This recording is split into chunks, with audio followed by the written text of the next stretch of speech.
Good evening and welcome to the Guthrie Public Schools Board of Education meeting for Monday, October 14th. Please call the roll. Davis, Gerard, Yes. Smedley, Husky, Here. Flagg, Here. Pearson, Here. Schroeder. Here. Mr. President, we have a quorum. Please join me in the Pledge of Allegiance.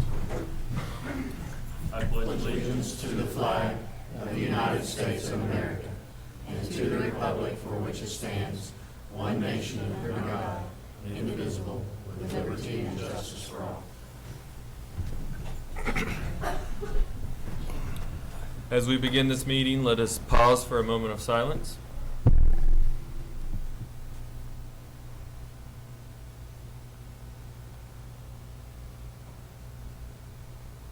Thank you. Item number 6, presentation of employees and student of the month recognition. Mr. Hancock?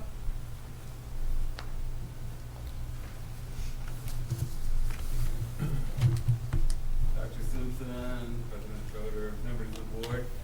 I come to you this month with all of them except for our support from last month, who is still out and unable to be recognized, so whenever they get back, we'll recognize them. Our student of the month, I'm going to be honest, this was a great choice. Whenever I read about the things that she did to be nominated and things like that, protecting a child on the bus, preventing some more words and things that were happening, I'm glad to say that she was recognized, and that's Victoria Tapia. She was recognized or nominated by Mr. Jay Benson at the upper elementary school. This is a great choice. I know that we have great students, but I'll just say it was wonderful to hear the things and that she was nominated. Our support employee was nominated by all of Central, but it was led by Elizabeth Renfro and Becca Creed. Mark Bronk. Mark's worked tirelessly to get their heat and air under control, fix his leaks. Matter of fact, that's how we got him there. We said there's another leak. He came right to it and he looked up. So you knew that he had been in that building and that classroom quite a bit. So it's good that we were able to recognize Mark. Also with our certified, Mr. Sanders, he was recognized by, or nominated by Mr. Stevens at the high school. Mr. Sanders talking about being in communication with parents, keeping them in the know about their students' work, helping his kids progress in the class and everything like that. So glad to recognize him as well for our Certified Employee of the Month. Any questions? Thank you. Thank you. Item 7, comments to the board by citizens registered to speak. We have none. 7B, comments to the board by any board members. I just wanted to say homecoming was fantastic, and I appreciate everything Guthrie High School did for the 50-year class because they went over and beyond. And who was in that class? The old maid here. Sorry. That's all right. No, I agree. Homecoming was great. With that, number 8, superintendent's report. Yeah, we had a great time at homecoming. It's, no one does homecoming like Guthrie does. And it truly, I say this every year, but it truly, the two times that it's my favorite time of the year are homecoming and graduation. Those two are, they're what we're all about because we're about supporting our graduates and our graduates as they come back too. And so the rest of my report, this Wednesday signals the end of the first 9 weeks of school. Fall break is Thursday and Friday. Parent-teacher conferences began last Thursday and continue tomorrow night. Our October 1st student count was 3,489. It's down 20 students from last year at that time.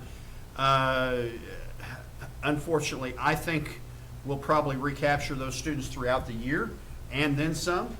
And the problem with that is we won't get funding for them because it's our October 1 count. But that's where we are right now. Some good news out of the softball team. The Lady Jays were crowned the regional champion, qualified for the state tournament for the 4th straight year. And they will play Duncan at 10 a.m. on Thursday at the Hall of Fame Stadium on Field 3 in Oklahoma City. And we wish the Lady Jays well. The volleyball team is, as we speak, is right in the middle of their regionals at Carl Albert. And they are getting their first taste of playoff volleyball, too. So a lot of things, good things going on with our kids, and a lot of good things going on in the district. That's my report. Thank you, Dr. Simpson.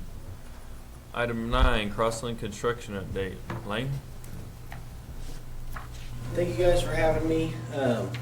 We continue to make a lot of progress on Cotterill Elementary. We're really pushing hard to the finish line here the last couple months of the year. Project is moving really, really well. There's a lot of interior finishes going on. So in certain parts of the school, we have ceiling tile in, we have permanent light fixtures installed. The first coat of paint is on the walls throughout the whole building. We started flooring in one of the classroom wings today, so that was big progress. Most of the cabinets are in, as far as the cubbies and the teachers' cabinets in all the classrooms. We have tile is nearly complete. A lot of the walls in the building are tile, so there's a very large amount of tile in the building, and that's moved along really well. In the gym, we have all the walls are complete in the gym, so all the acoustical panels are up, the murals painted on the wall, the scoreboards hung up, and we're installing basketball goals this week, and next week we'll start putting down the gym floor. And then as soon as that's done, the bleachers will be in and the gym will be done. So the gym's coming along really good. It's almost complete. We just continue to move through the building with the interior finishes. Cabinets, flooring, painting, stuff like that.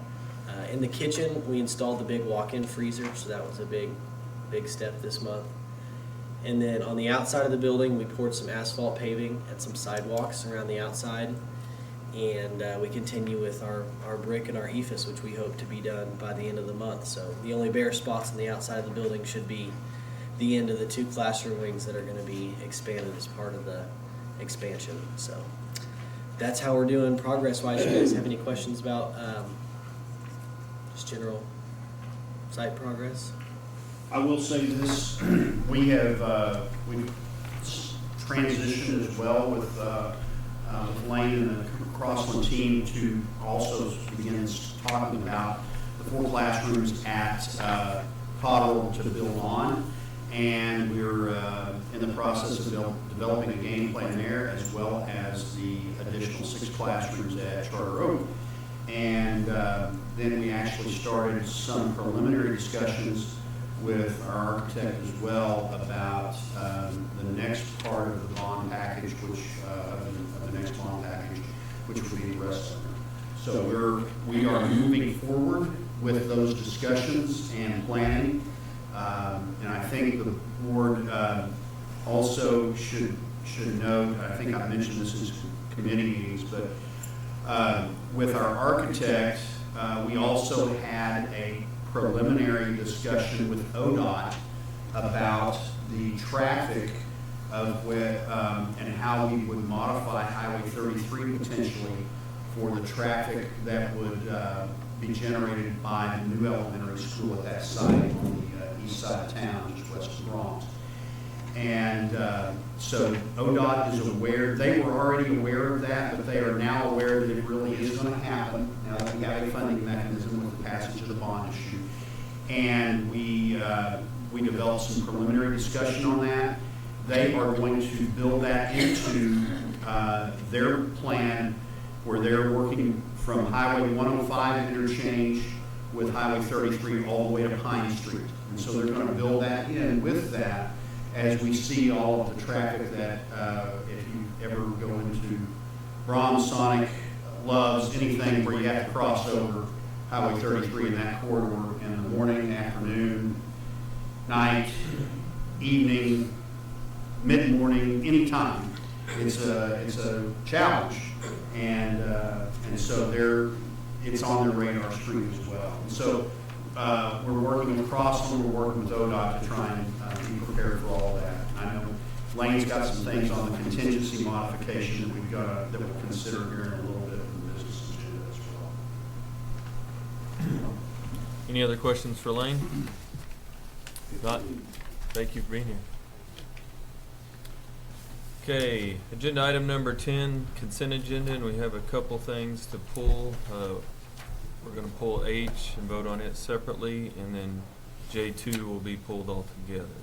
Yeah, a little explanation for the board. I know you have the agreement between Logan County Soccer Club and Guthrie Public Schools, along with the city of Guthrie. I'm going to ask that we pull that because I've not gotten feedback from the Logan County Soccer Club about that they provided us an agreement, and then we had our attorneys draft the agreement that you have in front of you. I want to at least have some verbal conversation with them to make sure they're okay with it before I ask you guys to approve it. So it's likely that will show up on a future board agenda. With that, I will entertain a motion. Mr. President, I move that we approve the consent agenda, pulling items H and J2. Second. We have a motion and a second. Any discussion? Roll call. Gerard. Yes. Husky. Yes. Clag. Yes. Pearson. Yes. Schroeder. Yes. 5 ayes, 0 nays. Okay, now we'll stay on consent agenda 10, and then we'll go to J2, which is the agreement. No, that's one that's pulled. I'm sorry. We'll go to H, which is the out-of-state trip request. Okay, on this request, there are, the form that we have is not really set up for a team travel. It's more set up for individual staff members attending a conference. And so when the staff members completed that, it almost looked like we're spending $8,300 per staff member for that, and that's not the case. The total trip with the soccer teams and the coaches is projected to be $8,300. And when you guys approve that, you're not approving the expenditure, you're authorizing the trip to happen with the estimated expenditure, and there's still a check and balance on that with a purchase order that would cover the cost of the travel. And so with that in mind, I would ask that the board approve that with the note, with the understanding and change that is only, that is a total, that's not a cumulative for each of the applications. I have a question on that. It's about 900 miles to travel to Foley, Alabama, isn't it? And I'm questioning, are they going to use one of our school buses? Are they asking for transportation by that method? Or are they going to charter a bus, or what are we I doing? believe they're going to charter a bus, Ron. Okay. Yeah. Yeah, that was concerning to me. Yeah, I wouldn't want to send one of our buses there, because the other part of that is, if the bus has a problem, then we've got to go fix it Right. as well, Okay. or so I'm confident that they're chartering a bus. Mr. President, I move we approve the Southern Coast Cup trip by the soccer coaches and students, including all 5 coaches, and listed at approximately $8,730, the most expensive of the request. But include all 5 coaches, not the 3 listed. Second. We have a motion and a second. Any discussion? Roll call. Gerard. Yes. Husky. Yes. Clag. Yes. Pearson. Yes. Schroeder. Yes. 5 ayes, 0 nays. Now to the business agenda. Item 11A, recommendation, consideration, and action upon contingency modification number 6 for Crossland Construction.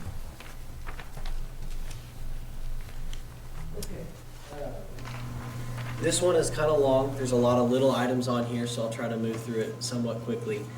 But the total amount that we're pulling from the contingency is $89,088.61. The vast majority of that is this first line item for classroom expansion, RTUs, and it's $56,000.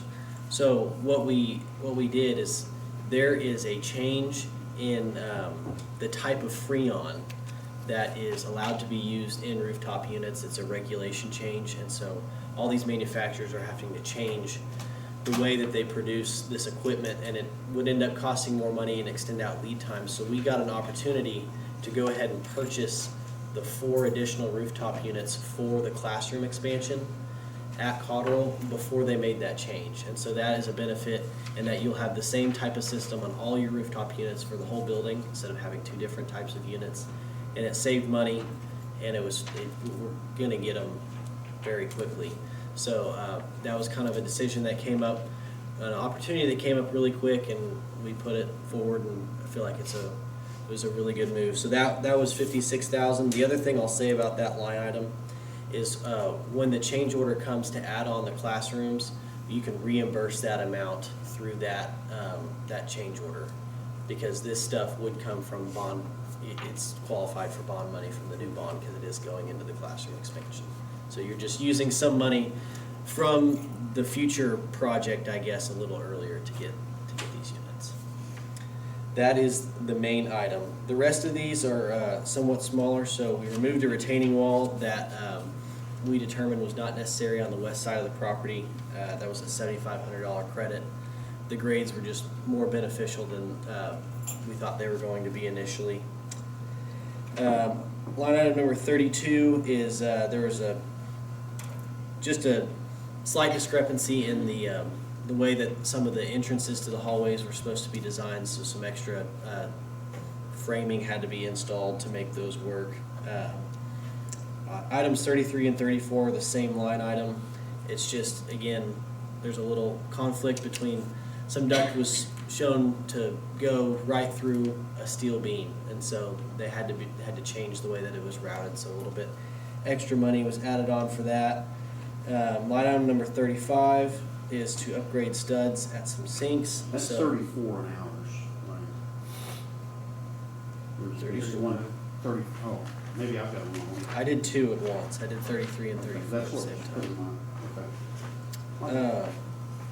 Presently edition.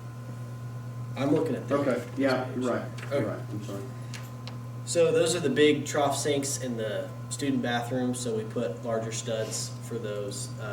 Just thought it would be a potential hazard for students to pull themselves up on them and maybe pull them off from the wall, so a little bit more reinforcement behind those.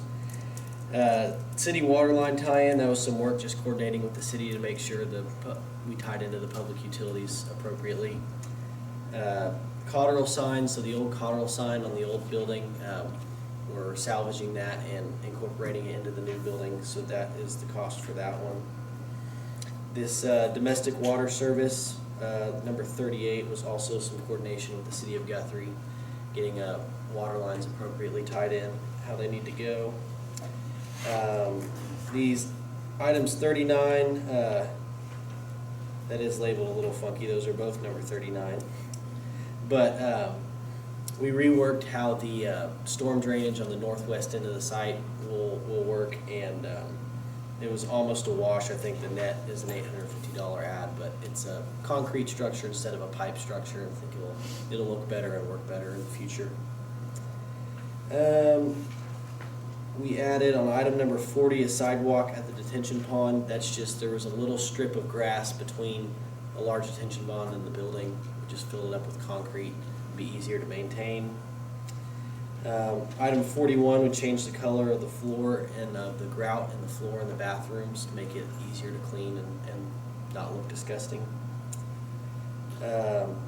Items number 42, there's some board being added onto the dumpster gates to hide the dumpsters.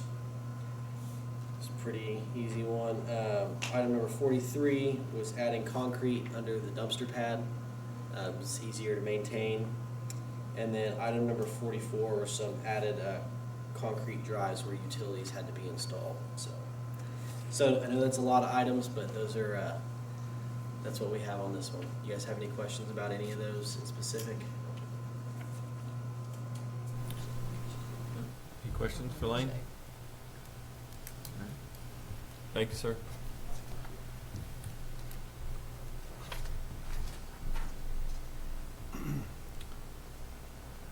Mr. President, I make a motion to approve the contingency modification number 6 for Crosswind Construction. Second. We have a motion and a second. Any discussion? Roll call? Gerard, Yes. Huskey, Yes. Platt, Yes. Pearson, Yes. Schroeder, Yes. 5 ayes, 0 nays. Item 11B, discussion and possible action regarding the 2024-2025 operating school budget. Dr. Chapel?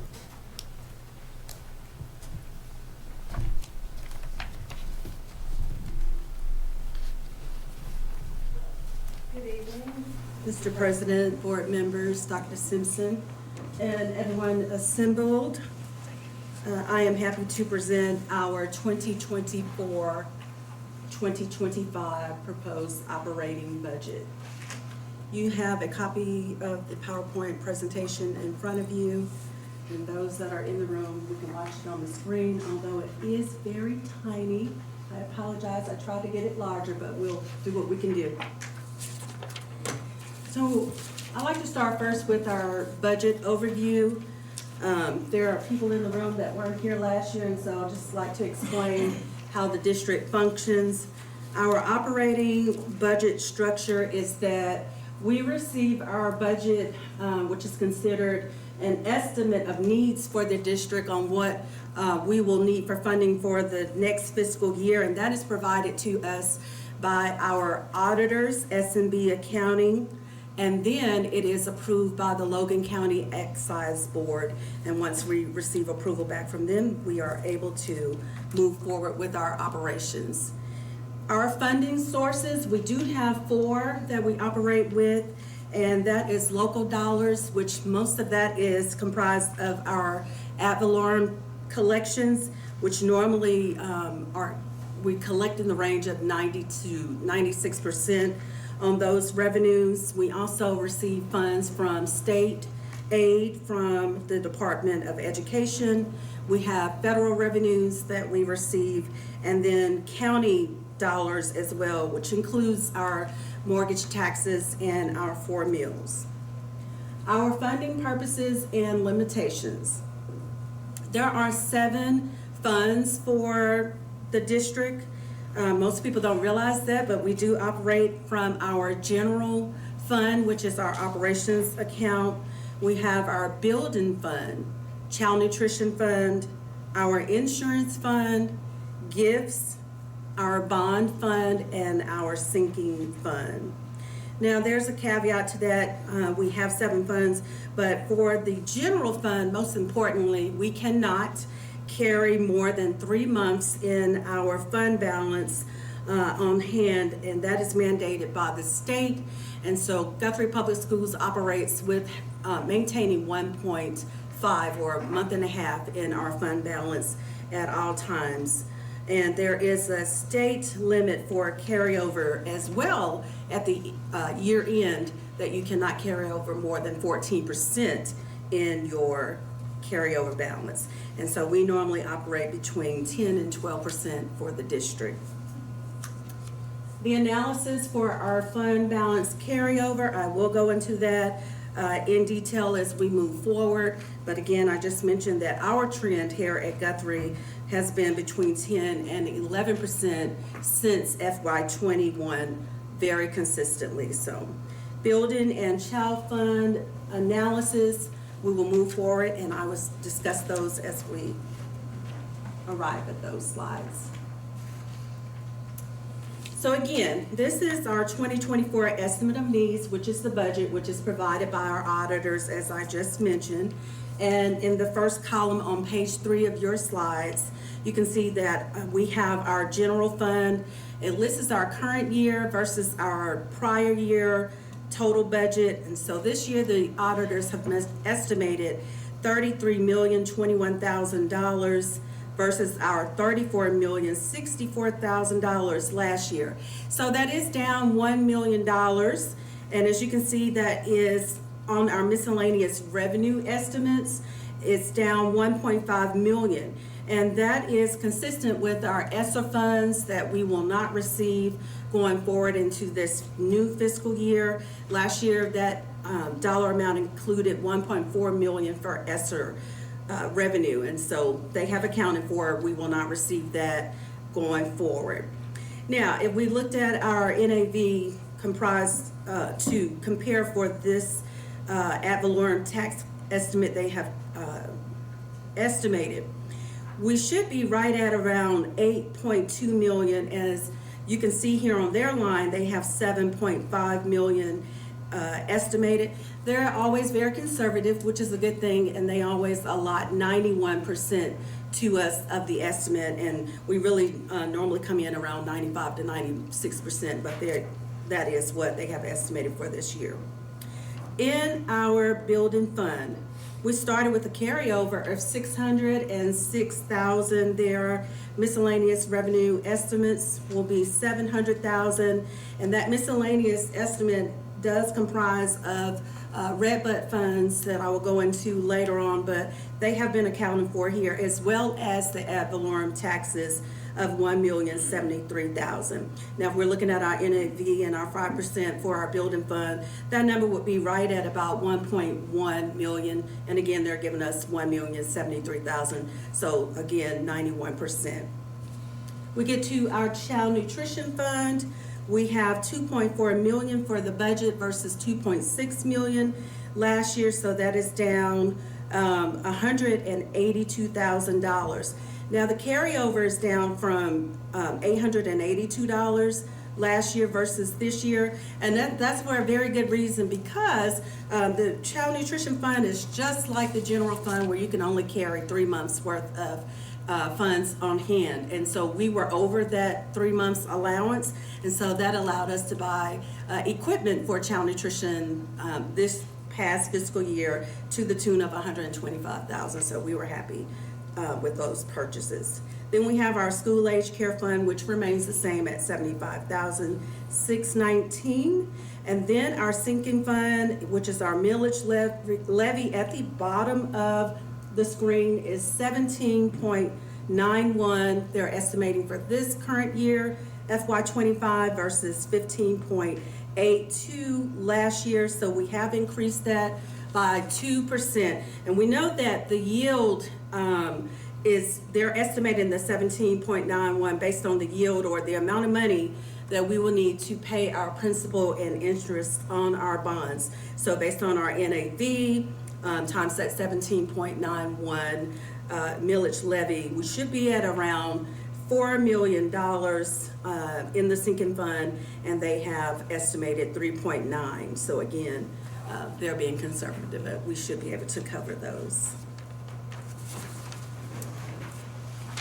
Reminder to the board that with the passage of the bond issue, we were taking our target to 20 from 17.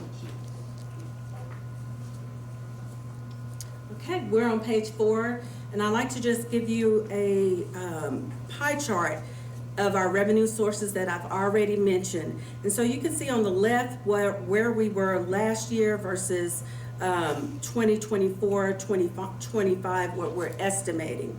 So for those of you new in the room, if you're looking at the gray is federal sources, and that normally comprises of 16%, roughly 14% of our revenues. That includes our Title I, and the ESSER funds are also in that portion of the pie. The yellow is our county sources. That is our county formula and our mortgage taxes. That is always consistent, right at about 4% of our revenues.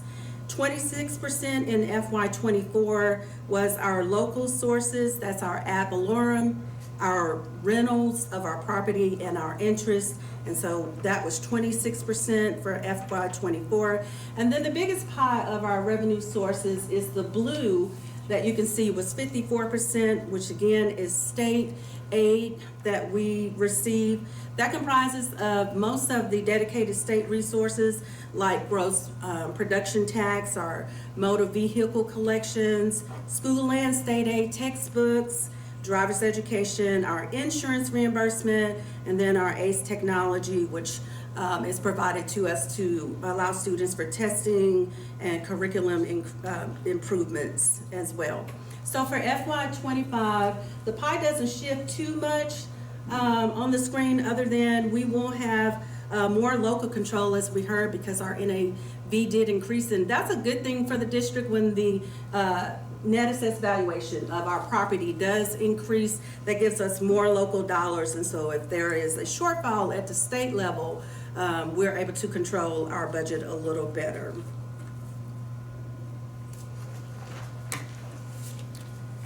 We're on page 5 of your PowerPoint now. So revenue sources by category. Just want to give you a pictorial here as well. Again, we have our 4 categories: state, local, federal, and county dollars.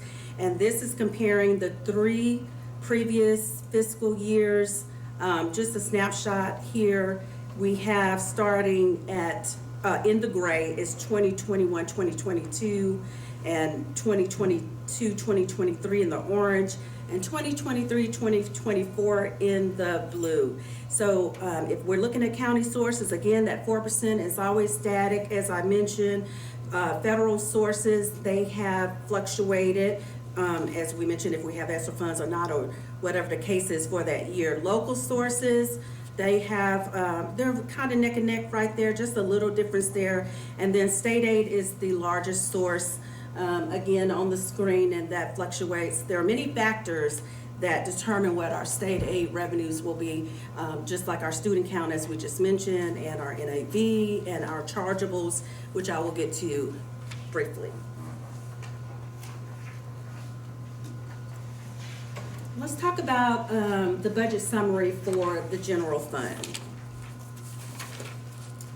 On page 6, as of June 30th, 2024, we had a fund balance that held at 10%, and that was $3,355,153, as you see there. So this was a slight decrease of just $2,500 from FY23. I don't think could get any better than that to come in neck and neck where we left the previous year. So we are definitely happy about that. And why this is so important and why it's good is because when we have to give accountability to the SEC for our ratings, and we have to explain why our fund balance fluctuated up or down, this right here allows us to not have to answer those questions because we're neck and neck, which is good. They're going to be happy to hear that when we try to go out for our next bond sale or what have you. But the good thing about this being stable on our fund balance, it allowed us to do a few things this past fiscal year and going into this year as well that you may not be aware of. But we, with that fund balance, we were able or are able to this year operate with 5 more new teachers for the district. We have 2 new counselors and 3 teachers, and that will help us control our class sizes. We also were able to fund step raises for all of the employees in the district, and so that is always a good thing because 86% of our budget is made up of expenses for our salaries. So we're happy to report we were able to do that. Our initial state aid revenue for FY 24-25 is $51,000 more than we actually collected at the end of 2023-2024.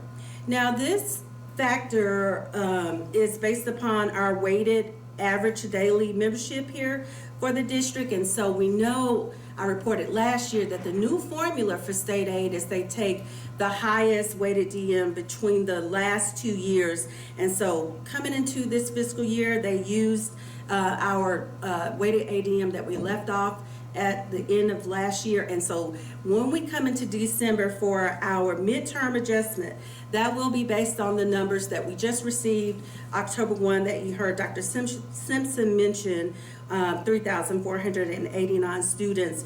And so that will be considered as well as students across the whole state and the factor from the State Department of Education. But the good news is last year at this time, we were not as stable as a state, if you will, than we are right now because inflation was 8% then, and we were operating and budgeting around that number. And right now, inflation is only 2.5%, which is a good thing, if you will, better than last year. So we're hopeful that our numbers will be good for midterm allocations, which brings me to the next bullet point. Midterm allocations in December are expected to result in an increase in revenue, with our chargeables accounted for due to growth in ad valorem tax and the state aid factor. So again, we will have more local dollars to spend, and that gives us more control over our budget. And because of the increased net assessed valuation, the next bullet there, we did have an increase of 8% in our growth from FY '24 to '25. You can see there 230 million versus 213 million the previous year. And so when the state takes that into account in the formula for Guthrie Public Schools, we will have chargeables right at 6.9 million that will, be held against us. But that is, again, not a bad thing. It's a good thing for us because we want to continue growing in our county and our district. And so the difference between those two numbers, we yielded $17,083,000 more in net assessed valuation from the 2 years. So that's a good thing.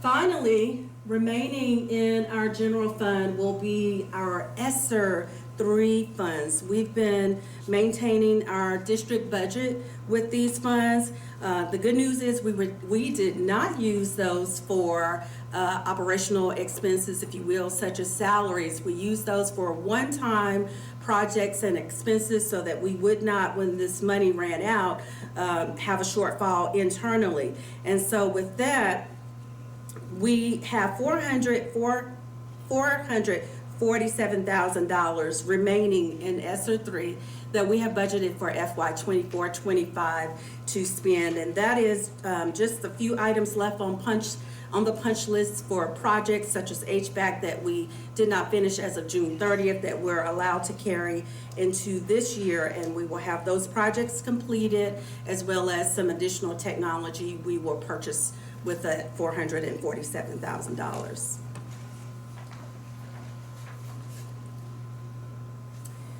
Let's look at our net assessed valuation over the last 5 years.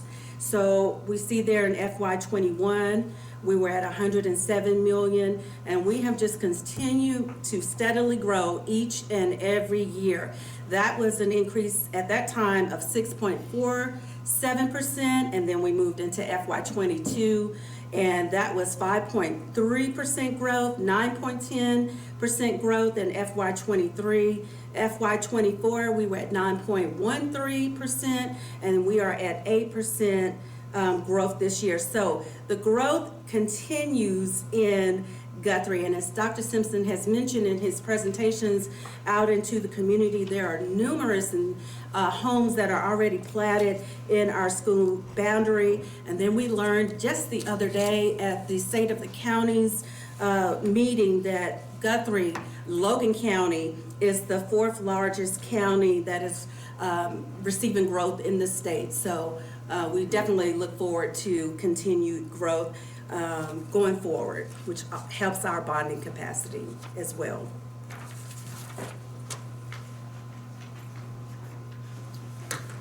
This is just an overview of our general fund revenues. We definitely like to always look at a 3-year trend analysis. And so on the screen and in your hard copy budget booklet, we're comparing FY '23, '24, and '25. I have highlighted just some yellow categories there because for me, I like to have a threshold of $50,000, whether it fluctuates up or down, that catches my eye. And so ad valorem tax there for FY '24, we can see did increase past our projected 7 million at 7.3 million. So we did have $333,000 more that came in the door for ad valorem. And then you can see the same thing there for 2023 as well. If you were looking at the difference there, at that time it was $379,000. So we're kind of consistent there on the projected and actual on our ad valorem current year collections. And then just jumping down into immediate sources, I'm just touching one in every category of revenue. We did have county for a meal increase of $84,588. And just for notation right there, the mortgage tax collection was down as of June 30th of $63,000, just comparing what was projected versus actual. It was less than the previous year, but you know, there's always a timing difference on when patrons pay their mortgage taxes. Then we move to page 9 of your PowerPoint package. Just to mention there that gross production tax, wow, as you can see right there, the whole state is aware of this and is experiencing this. And we thought we were being very conservative coming into FY '24 with projecting that the gross production tax will be $825,000 collected.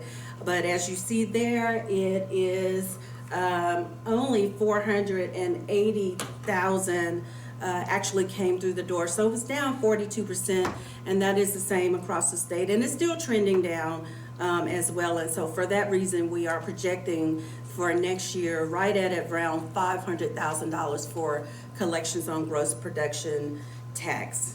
And then if we just get down there to our foundation and salary state aid, we can see that we projected 12.5 last year. Actually 13 million came in, so $500,000 more came in through the door with the adjustment at midterm collections. And we are estimating for FY '25, we're keeping that conservative right there at 12.8 million. As again, I've already mentioned that we know that we will have our chargeables to consider and many other factors such as our weighted ADM and the factor from the state. And so that is where we think we will be at this time in December. Miscellaneous state sources, that was up 71,000. I'm just noting right there that that was due to $92,000 that we did receive funding for our help me out, Carmen, your 92,000 was safety. Thank you, school safety. And we will receive that again this year as well. And so we have projected $120,000 on that line for miscellaneous state sources. If we continue on to page 10, there's no highlights there, so that's, you know, a good thing maybe. But just federal sources were down 435,000 overall, and we can see that is due to mostly the CARES Act, which is ESSER, at the top $394,000. And that just totally makes sense, because if we're carrying forward 447,000, 394 of that is makes up a portion of that 447,000 that we're going to be allowed to use in this fiscal year. So if we get down to the very bottom of this spreadsheet, we can see that projected revenues or collections for the year will be $33.854 million. We have expenditures of $30,450,000, and so we are projecting a fund balance carry of $3.4 million. And this is consistent with what we've done for the last 2 years, and this will be the third year that we are projecting a 10% fund balance carryover.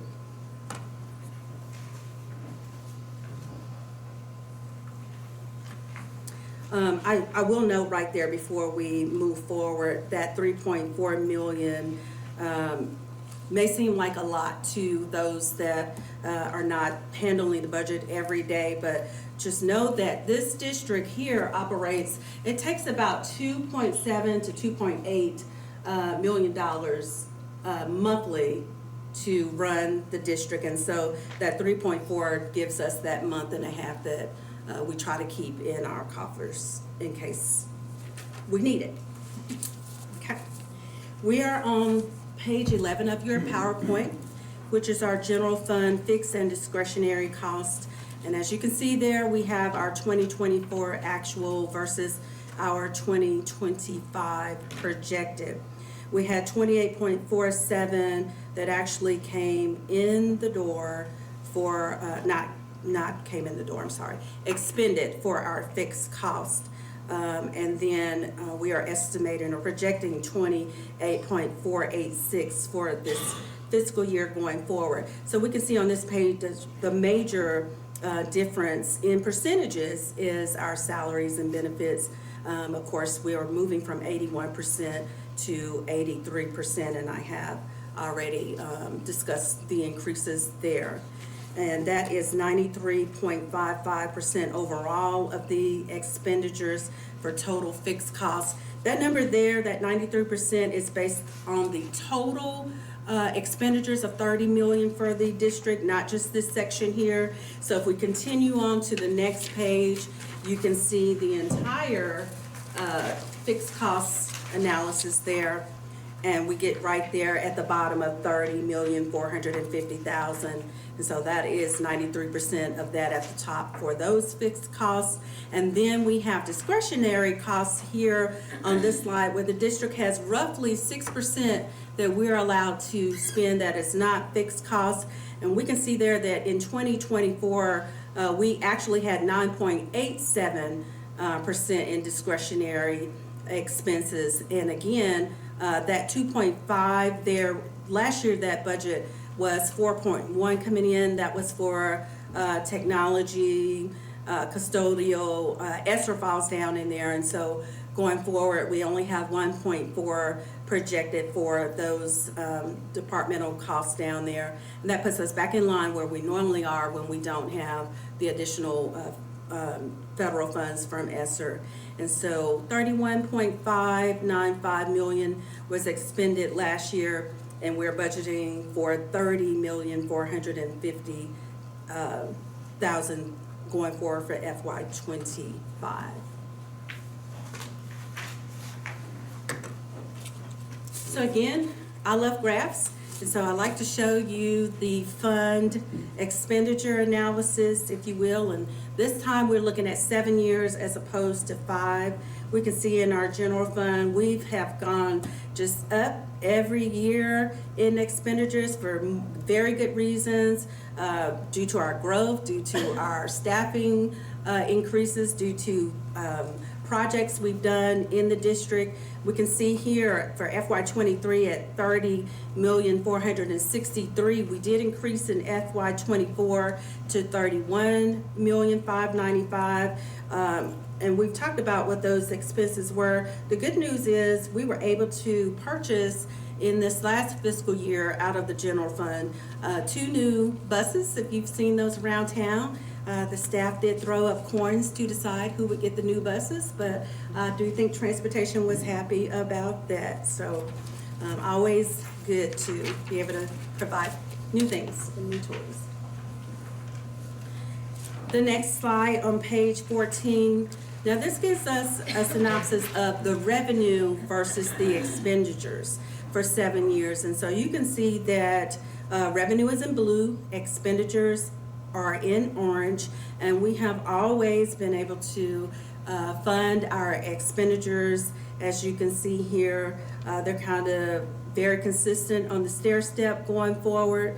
Again, last year revenue through the door was 34.9 million and expenditures were 31.5, and so that gives us the 3 million carryover, which is the same thing for every year that you can see expenditures versus revenue. So your revenue includes the carryover. Yes, it does. Okay. That's important to know. Yes, yes, it is. Yes. Thank you for that.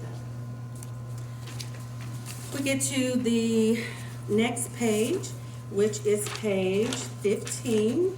We have before you our fund carryover analysis. And so that is the difference of the previous slide we just looked at from revenue and expenditures. And you can see we have been fairly consistent there. We only had that one dip in FY22. And that was a timing difference on receiving in one of our federal reimbursements. I know that very well because I had to explain it to the SEC. So, FY '23, $3.3 million, and again, FY '24, $3.3 million, just a difference of $2,500. On page 16, we always like to see our general fund expenditures by function. You can see that instruction is the largest expenditure at 18.1 million. And then if we were just looking at numbers in sequence, our second largest expenditure is operation and maintenance and plant of the district at 4 million. But overall, that is still the expenditures that came through the door of 30,456. What not came through the door, that is projected to come through next fiscal year, or this current fiscal year, 30,450,000. Here is another pie graph that shows that 30,450,000 that we just discussed, and you see instruction is 59%, and then the categories are there as well, with maintenance and operations at 14% being the second highest expenditure. Let's talk about the building fund.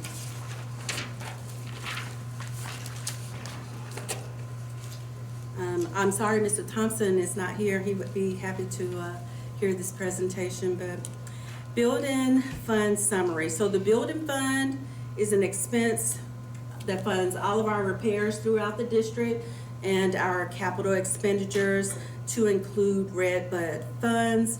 And for those who do not know what the Red Bud funds are, this is something that was allocated this past fiscal year to equalize funding for districts all across the state, and to include charter schools, so that everyone could improve buildings at their districts. And so they're trying to, equalize the playing field for everyone. And so the district, we received $700,000 for additional aid to help us out. And so that helps us with our construction, repairs, remodeling, and allows us to buy equipment.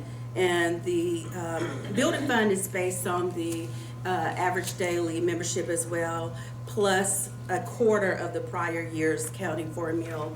We know that the second bullet there, that funds are derived from proceeds, 5 meals for the building fund. And so it also includes the prior year carry forward when we're talking about the building fund. And so our auditors have estimated that collections for FY25 for the building fund will be $1,073,954. The FY24-25 carry forward for revenue in the building fund was $606,000, which is an increase of approximately $9,600. We're right there. General fund $2,500, building fund $9,600, and so we're being consistent across the board with our revenues. Here is a diagram for the building fund that I just went all the way through. We don't need it. Okay, so if we continue, there is a graph there for building fund carryover analysis as well on page 19 in your packet. We can see we started in FY18 at $773,000, and we've kind of dipped down over the years, and now we are trending back up. In FY23, that fund balance carryover was 37%, and this year we are carrying over 20%, and even with that 20%, we were able to get a lot of major projects done in the building fund this year that you all approved. And one we're most proud of is to add more parking lot spaces over at Gerald Smith for our visiting teams, and so that was exciting for the district this year. And my final slide is on page 20, just to discuss Child Nutrition Fund balance carryover for 5 years there. We can see in FY20, we were only at $57,000. FY21 rose to $156,000, FY '22, $500,000, FY '23, $882,000, and FY '24, $758,000. And again, that is down because of the 3-month carryover and the fact that we did buy equipment. And I'll just note their most proud equipment purchase this year, and what was requested and needed was the outside freezer at the high school. And so the project is almost completed, and we are happy about that as well. And with that, Mr. President and board members, that concludes my presentation on our 2024-2025 operating budget. Thank you, Dr. Chappell. Any questions? Very thorough, thank you. Mr. President, I move we approve the 24-25 operating school budget. Second. We have a motion and a second. Any discussion? Roll call. Gerard, Yes. Husky, Yes. Flagg, Yes. Pearson, Yes. Schroeder, Yes. 5 ayes, 0 nays. Item 11C, recommendation, consideration, action to adopt calendar of regularly scheduled school board meetings for 2025. Page 132 is this item. We are required to send this to the county clerk prior to December 15th. One thing that I will give you a caveat on with this is if we do need to change a regular board meeting, there is a mechanism to do that, but we want to go ahead and do this in a timely fashion. And obviously, the remainder of this fiscal year is in here, as well as the first half of next fiscal year. We recommend approval. Mr. President, I move that we adopt the calendar of regular scheduled school board meetings for 2025. Second. We have a motion and a second. Any discussion? Roll call. Gerard, Yes. Husky, Yes. Flagg, Yes. Pearson, Yes. Schroeder, Yes. 5 ayes, 0 nays. Item 11D, discussion and possible board action to approve 2025 school election resolution. The election resolution is on pages 133 and 134 of your packet, and we are required to approve this either this month or next month. We chose to put it on this month's agenda. We would recommend approval.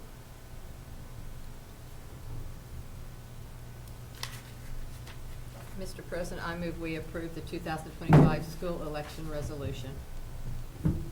Second. We have a motion and a second. Any discussion? Roll call. Gerard, Yes. Husky, Yes. Flagg, Yes. Pearson, Yes. Schroeder, Yes. 5 ayes, 0 nays.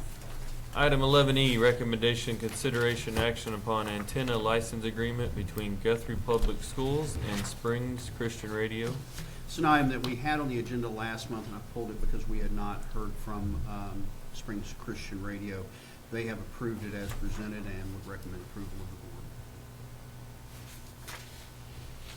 Mr. President, I move that we approve the agreement with the antenna license agreement between Guthrie Public Schools and Springs Christian Radio Incorporated. Second. We have a motion and a second. Any discussion? Roll call. Gerard, Yes. Husky, Yes. Flagg, Yes. Pearson, Yes. Schroeder, Yes. 5 ayes, 0 nays. Item 11F, recommendation, consideration, and action upon agreement with Laura Carter, DBA Reading for All LLC. This is an independent contractor that we are going to fund to improve reading at the Guthrie Upper Elementary School. Will be paid for out of school improvement funds, and would recommend approval. Mr. President, I make a motion to approve the agreement with Laura Carter, DBA Reading for All LLC. Second. We have a motion and a second. Any discussion? Roll call. Gerard, Yes. Husky, Yes. Flagg, Yes. Pearson, Yes. Schroeder, Yes. 5 ayes, 0 nays. Item 11G, recommendation, consideration, and action upon request from the Guthrie Tennis Booster Club LLC to become a sanctioned organization. This comes to us from the Tennis Boosters. They would like to be sanctioned outside of the activity fund. It's on pages 145 and 146 of your packet, and recommend approval. Mr. President, I move we approve the request from the Guthrie Tennis Booster Club LLC to become a sanctioned organization. Second. We have a motion and a second. Any discussion? Roll call? Gerard, Yes. Huskey, Yes. Flagg, Yes. Pearson, Yes. Schroeder. Yes. 5 ayes, 0 nays. Item number 12, proposed executive session for the purpose of discussing employment of personnel, FMLA requests, all as set out on the personnel reports, discussion of extra duty assignments for 2024-2025, discussing negotiations concerning employees and representatives of employee groups, disclosure of which information would violate the confidentiality requirements of state and/or federal law, all pursuant to 25 Oklahoma statute, section 307B, 1, 2, and 7. Do I have a motion to go into executive session? So moved. Second. I have a motion and a second. Roll call, please. Gerard, Yes. Huskey, Yes. Flagg, Yes. Pearson, Yes. Schroeder. Yes. 5 ayes, 0 nays.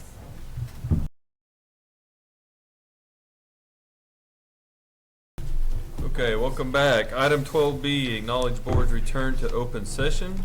Item C, statement of the minutes of executive session. Only the items in agenda number 12 were discussed in executive session and no votes were taken. This shall constitute the executive session minutes. Item 13, vote on action as set out on the personnel reports. Mr. President, I move that we approve the personnel reports. Second. We have a motion and a second. Any discussion? Roll call? Gerard, Yes. Husky, Yes. Flagg, Yes. Pearson, Yes. Schroeder. Yes. 5 ayes, 0 nays. Item 14, action upon recommendation of extra duty assignment as listed for 2024-2025. Mr. President, I move we approve the extra duty assignments as listed for 24-25. Second. We have a motion and a second. Any discussion? Roll call? Gerard, Yes. Husky, Yes. Flagg, Yes. Pearson, Yes. Schroeder. Yes. 5 ayes, 0 nays. Item 15, recommendation, consideration, action upon approval for Jeremy Davenport to be classified as an adjunct teacher for computer applications at Guthrie High School. Mr. President, I make a motion to approve for Jeremy Davenport to be classified as an adjunct teacher for computer applications at Guthrie High School. Second. We have a motion and a second. Any discussion? Roll call? Gerard, Yes. Husky, Yes. Flagg, Yes. Pearson, Yes. Schroeder. Yes. 5 ayes, 0 nays. Recommendation, consideration, action upon approval for Stacy Angeles to be classified as an adjunct teacher for English language learners at Charter Oak Elementary School. Mr. President, I move that we approve Stacy Angeles to be classified as adjunct teacher for English language learners at Charter Oak Elementary School. Second. We have a motion and a second. Any discussion? Roll call? Gerard, Yes. Husky, Yes. Flagg, Yes. Pearson, Yes. Schroeder. Yes. 5 ayes, 0 nays.